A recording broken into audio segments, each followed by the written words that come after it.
25. 삼위 모든 신적 본질을 지니심. 그러나 그들은 이 점에서 섞고 있는 것이 분명합니다. 각 위가 신적 본질 가운데 자기 자신의 분리된 몫을 지니고 있는 것으로 상상하고 있으니 말입니다. 그러나 우리는 성경에 근거하여 다음과 같이 가르칩니다.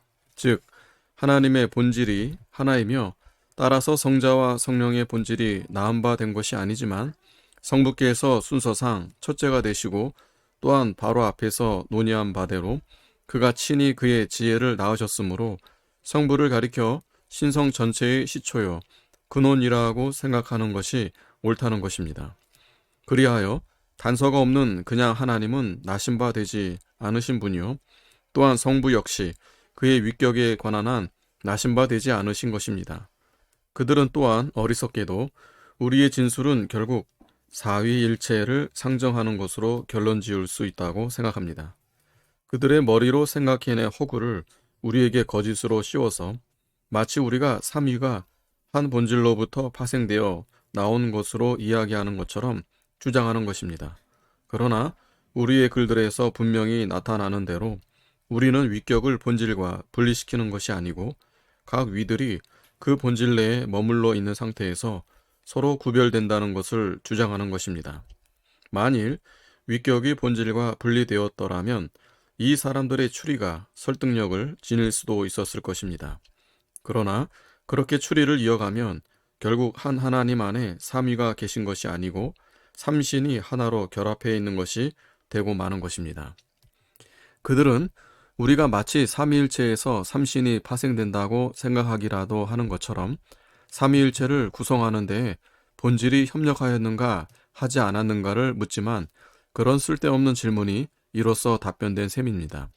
그들은 또한 만일 본질이 협력하지 않았다면 삼위일체는 결국 하나님이 없는 허구가 되고 말 것이라고 반론을 제기하지만 이 역시 동일한 어리석음의 소치인 것입니다. 본질이 삼위일체의 일부 또는 구성원으로서의 구별에는 기여하는 바가 없지만 그럼에도 불구하고 각 위들은 본질이 없는 것도 본질 바깥에 있는 것도 아닙니다. 성부께서 하나님이 아니시라면 그는 성부이실 수가 없었고 성자께서도 하나님이 아니시라면 그 역시 성자이실 수가 없었기 때문입니다. 그러므로 우리는 하나님은 절대적으로 스스로 존재하신다고 고백합니다. 또한 그렇기 때문에 성자는 하나님이시며 따라서 스스로 존재하신다고 고백합니다. 그러나 동시에 그의 위격으로 보면 그는 성자이시므로 그가 성부로부터 존재하신다고 고백하는 것입니다. 이렇게 볼 때 그의 본질은 시작이 없습니다. 그러나 그의 위격의 시작은 하나님 자신이신 것입니다. 과거에 삼위일체에 대해서 말한 정통적인 저술가들은 삼위일체라는 용어를 오직 위격에 대해서만 사용했습니다. 이 구별 속에 본질까지도 포함시켰다면 아마도 어리석은 오류가 되었을 것은 물론 크나큰 불경이 되었을 것입니다. 삼위일체를 이 세 가지 본질, 성자, 성령으로 구성된 것으로 만들고 싶어하는 자들은 성자와 성령의 본질을 완전히 말살하는 것입니다. 그렇지 않다면 서로 하나로 묶여진 부분들이 서로 혼합되는 것이 되는데 이렇게 되면 그 어떠한 구별도 망가지게 되어버리는 것입니다. 성부와 하나님이 서로 동의어라면 그리고 성부가 다른 두 위를 신격화하는 주체가 된다면 성자에게는 그림자밖에는 아무것도 남지 않게 될 것이요 결국 삼위일체는 한 하나님과 두 피조물의 결합 위에 아무것도 아닌 것이 되고 말 것입니다. 26. 성자가 성부께 복종한다는 것도 핑계거리가 되지 않음. 그들은 반론을 제기하기를 그리스도께서 진정 하나님이시라면 그를 아들이라 부르는 것은 잘못이라고 합니다. 이에 대해서 나는 앞에서 이미 답변한 바 있습니다. 곧 한 위를 다른 위와 비교할 때에는 하나님이라는 이름을 성부를 지칭하는 것으로 보아야 한다고 했습니다. 성부께서 신격의 시초이시기 광신자들의 어리석은 주장처럼 그가 신적 본질을 수여하신다는 의미에서가 아니라 순서상으로 볼 때 그가 신격의 시초이시다 때문입니다. 영생은 곧 유일하신 참 하나님과 그가 보내신 자 예수 그리스도를 아는 것이니이다 라는 그리스도의 말씀은 이런 의미로 이해해야 할 것입니다. 그는 여기서 중보자의 위격으로 말씀하시면서 하나님과 사람 사이의 중간의 위치를 취하고 계신 것입니다. 그러나 그러면서도 그의 위엄은 감소되지 않는 것입니다. 그가 자기를 비우시긴 했으나 성부와 함께 소유하시는 그의 영광이 그로 인하여 사라진 것이 아니기, 물론 세상으로부터 감추어지긴 했으나 때문입니다. 그리하여 사도는 히브리서에서 그리스도께서 잠시 동안 천사보다 못하게 되셨다는 것을 인정하면서도 동시에 그가 땅에 기초를 두신 영원하신 하나님이심을 주저하지 않고 선언하고 있는 것입니다.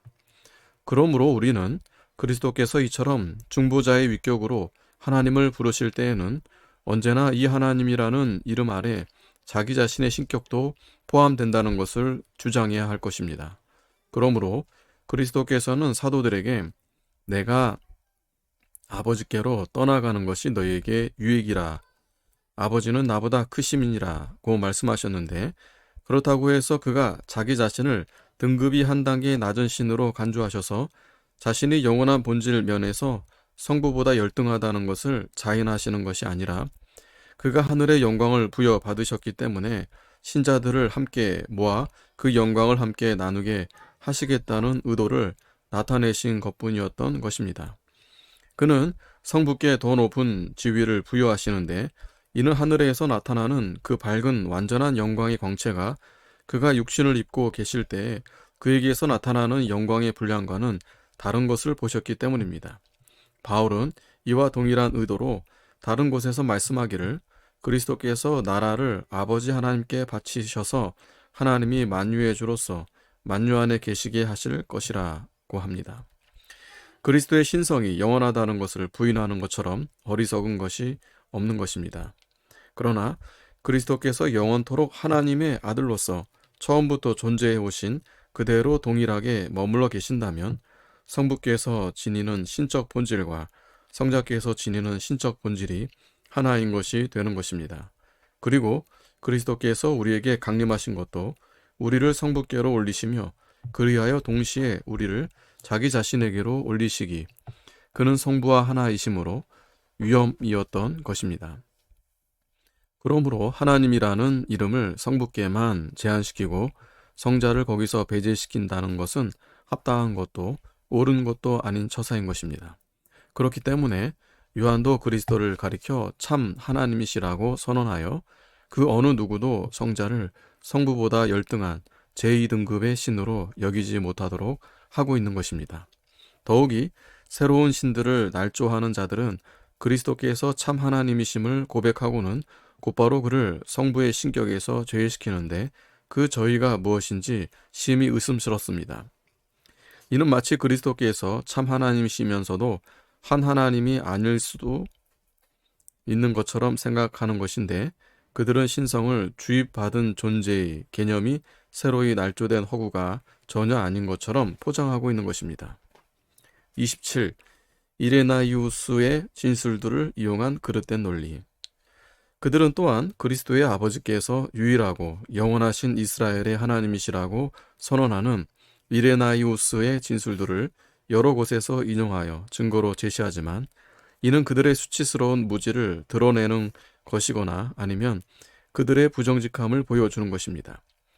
그들은 그 거룩한 사람이 그리스도의 아버지께서 그 옛날 모세와 선지자들을 통해서 말씀하신 그 동일하신 하나님이심을 부인하면서 세상의 부패 때문에 만들어진 일종의 유령처럼 상상하는 광신자들을 대항하여 싸우고 있다는 사실을 마땅히 생각했어야 옳았을 것입니다. 그렇기 때문에 이레나이우스의 진술의 요점은 바로 이것입니다. 곧 그리스도의 아버지 이외에는 성경에서 다른 하나님을 제시하지 않는다는 것이 분명하며, 따라서 다른 신을 상상하는 것은 그릇된 것이라는 것입니다. 그렇기 때문에 그가 그리스도와 사도들이 높이시는 그 이스라엘의 하나님 이외에는 다른 하나님이 없다는 사실을 그렇게도 자주 강조하는 것이 전혀 놀랄 일이 아닌 것입니다. 그러므로 다른 유의 오류와 싸워야 하는 지금의 상황에서도 우리는 이렇게 말할 것입니다. 곧 그 옛날 족장들에게 나타나셨던 그 하나님은 다른 분이 아니라 바로 그리스도이셨다고 말입니다. 혹시 사실은 성부가 나타나신 것이라고 하며 반론을 제기한다면 우리는 즉시 이렇게 답변할 것입니다. 우리가 성자의 신성을 위하여 싸우지만 그렇다고 해서 성부를 제외시키는 것이 아니라고 말입니다. 이레나이우스의 의도가 무엇이었는지에 대해 주의를 기울이면 모든 논란이 바로 사라질 것입니다. 그가 제3권 6장에서 진술하는 내용으로도 모든 분쟁이 해결될 것입니다. 거기서 그는 성경에서 절대적인 의미로 아무런 단서 없이 하나님으로 불려지시는 분은 진실로 유일하신 하나님이시며 또한 그리스도께서 절대적인 의미에서 하나님으로 불려지신다는 이 한 가지 사실을 강조하고 있는 것입니다. 특히 제2권 46장에서 분명히 드러나는 대로 바로 이것이, 즉 성부라는 이름이 참되신 하나님이 아니셨던 자에게 수수께끼처럼 우화적인 의미로 붙여진 것이 아니라는 것, 그의 논지의 기반이었다는 사실을 기억하도록 하자. 그 외에도 그는 다른 곳에서 선지자들과 사도들이 성자와 성부를 함께 하나님으로 부른다는 사실을 주장하고 있습니다. 후에 그는 만유의 주시며 왕이시요 심판자이신 그리스도께서 어떻게 만유의 하나님이신 분에게서 권세를 받으셨는지를 규명합니다. 즉 그가 십자가에서 죽으시기까지 자기를 낮추셔서 그 하나님께 복종하심으로 말미암아 권세를 받으셨다는 것입니다. 더 나아가서 그는 잠시 후에 단언하기를 성자께서 천지를 지으신 자시요 모세의 손에 율법을 주신 자시요 또한 족장들에게 나타나신 자시라고 합니다. 여기서 혹시 이레나이오스에게는 오직 성부만이 이스라엘의 하나님이셨다는 식으로 주장하는 자가 있다면 나는 그 자신이 분명하게 가르치는 사실을 그 사람에게 들이댈 것입니다. 이레나이오스는 그리스도는 언제나 한 분이시요 동일하시며 또한 하나님이 남방에서부터 오시며 라는 하박국서의 예언이 그를 지칭하는 것이라고 가르치는 것입니다. 제4권 9장에 나타나는 그리스도 자신이 성부와 더불어 산 자들의 하나님이시다라는 진술 역시 동일한 의미를 지닙니다. 그리고 제4권 12장에서는 아브라함이 하나님을 믿은 것은 그리스도께서 천지를 지으신 자요 또한 유일하신 하나님이시기 때문이라고 설명하고 있는 것입니다. 28. 터툴리안의 진술들을 사칭한 그릇된 핑계. 그들은 터툴리안이 자기들의 지지자라고 주장하는데 이 역시 터무니없는 것입니다. 물론 때때로 그의 언사가 때때로 거칠기도 하지만 그러나 그는 우리가 변호하는 그 교리의 총체를 애매하지 않게 확실하게 전하고 있기 때문입니다. 그의 견해를 약술하자면 하나님은 한 분이시지만 경륜에 의하여 그의 말씀이 존재하며 또한 하나님은 본질의 단일성에 있어서 하나이시요 그럼에도 불구하고 그 단일성이 경륜의 신비로 말미암아 삼위일체로 정리되신다는 것입니다. 이렇게 해서 세 분이 계시지만 이것은 지위의 문제가 아니라 정도의 문제이며 본질의 문제가 아니라 형식의 문제이며 권능의 문제가 아니라 순서의 문제라는 것입니다. 그는 사실 성자를 성부에 이어서 두 번째로 보지만 그러면서도 성자께서는 위격이 구별된다는 것 이외에는 전혀 성부와 다르지 않다고 이해하고 있습니다. 그리고 다른 곳에서는 성자를 눈에 보이는 분으로 말하고는 그 문제에 대한 양쪽의 논지를 다 논한 후에 성자께서 말씀하신 한에는 눈에 보이지 않으신다고 선언하는 것입니다. 또한 터툴리아는 성부께서 그 자신의 위를 통해서 자신의 특성을 드러내신다고 단언하는데 이는 결국 그가 우리가 반박하고 있는 그런 거짓된 주장과는 거리가 멀다는 것을 분명히 드러내 주는 것입니다. 그가 성부 위에 다른 하나님을 인정하지 않는 것은 사실입니다. 그러나 곧바로 이어지는 문맥에서 자신의 입장을 설명하면서 자신은 성자에 대해서만 예의적으로 이야기하는 것이 아니며 성자께서 성부와는 다른 하나님이시라는 것을 그가 부인하므로 또한 그리하여 성부의 수위성이 위격의 구별로 인하여 깨어지지 않는다는 것을 보여주고 있는 것입니다. 그의 강론의 전체적인 기조에서 그의 발언이 어떤 의미인지를 쉽게 알 수가 있습니다. 그는 프락세아스를 대항하여 하나님이 삼위로 구별되시지만 그렇다고 해서 하나님이 한 분 이상이 되는 것이 아니며 하나님의 단일성이 깨어지는 것도 아니라고 주장합니다.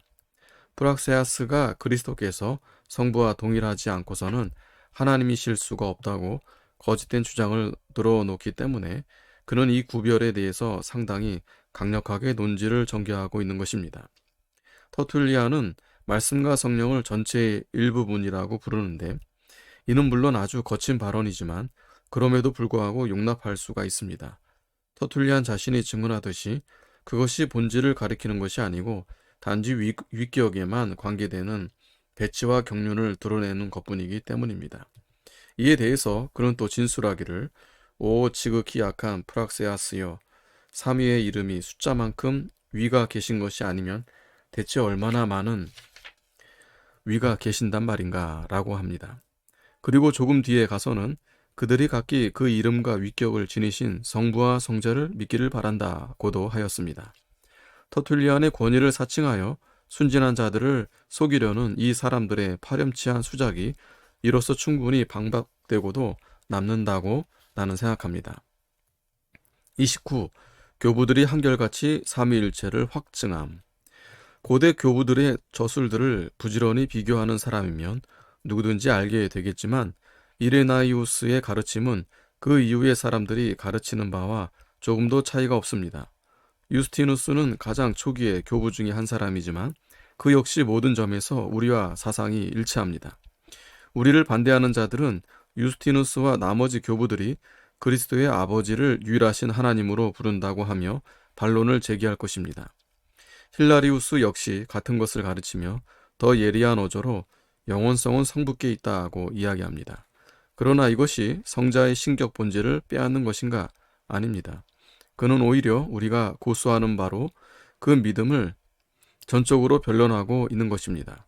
그런데 우리의 대적들은 부끄러움도 없이 이런저런 발언들을 거두절미하고 마구 빼어내어 힐라리우스가 자기들의 오류를 지지하는 것으로 믿게끔 만들려 하고 있는 것입니다. 그들은 이그나티우스도 인용하는데, 그것이 조금이라도 무게가 있는 것이 되려면 사순절 등의 부패한 제도들에 관한 법을 사도들이 만들어냈다는 것을 증명하기부터 해야 옳을 것입니다. 이그나티우스의 이름 아래 제시되어 온 그 어처구니 없는 제도들처럼 역겨운 것은 없을 것입니다. 그러나 남을 속이기 위해 그런 가면으로 자신을 위장한 자들의 파렴치함은 그보다도 더 참을 수가 없습니다. 고대 교부들의 일치된 의견은 다음과 같은 사실에서 잘 드러납니다. 니케아 공의회에서 아리우스는 자기의 주장을 제시하면서 고대에 인정된 저술가 중 자기의 주장을 뒷받침해 줄 수 있는 사람을 하나도 인용하지 못하였고, 히랍의 교부나 라틴의 교부 중 어느 한 사람도 자신이 과거의 교부들과 견해를 달리한다고 발언한 예가 없다는 사실입니다. 이 악당들이 가장 경원시하는 아우구스티누스의 경우 모든 사람들의 저작들을 살핀 후에 그것들을 존경하는 자세로 받아들이고 있는 사실에 대해서는 구태여 거론할 필요조차 없습니다. 물론 아주 사소한 세부적인 내용들에 있어서는 그들과 의견을 달리하기도 하며 그럴 경우는 그 정황을 구체적으로 제시하고 있습니다. 그리고 이 문제에 있어서도 다른 저술가들에게 무언가 애매하거나 희미한 진술이 발견되면 그는 그 사실을 숨기지 않습니다. 그러나 그러면서도 그는 아리우스주의자들이 공격한 그 교리를 당연한 것으로 받아들이며 가장 초기부터 논쟁의 여지 없이 받아들여진 것으로 인정하고 있습니다. 동시에 그는 과거의 다른 사람들이 가르친 내용에 대해서도 무지하지 않았습니다. 이는 단 한 가지 진술에서 분명히 드러납니다.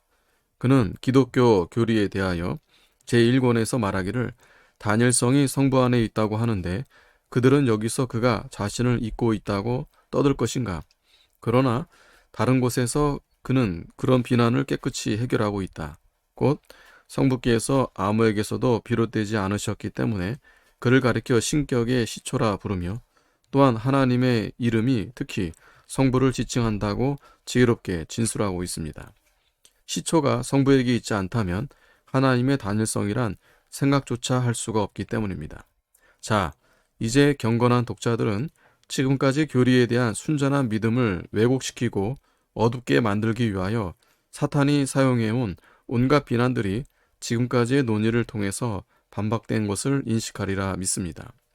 마지막으로 나는 이 교리의 흉체에 대해서 이로써 신실하게 설명하였다고 믿습니다. 단, 독자들이 스스로 호기심을 절제시키고 필요 이상으로 복잡하고 혼란스러운 논쟁을 계속하려 들지만 않는다면 말입니다. 무절제하게 사변을 즐기는 자들에게는 전혀 만족스럽지 못할 것이라 여겨지기 때문입니다. 나는 내게 불리할 것이라 생각되는 내용을 고의로 빼놓은 일이 없습니다.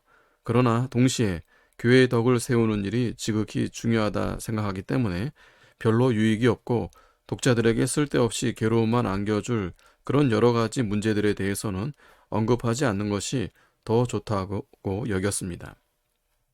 성부께서 항상 나으시는가 아닌가에 대한 논란 따위가 대체 무슨 의미가 있겠습니까?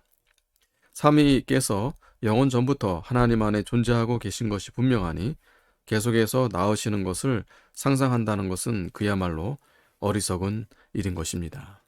아멘.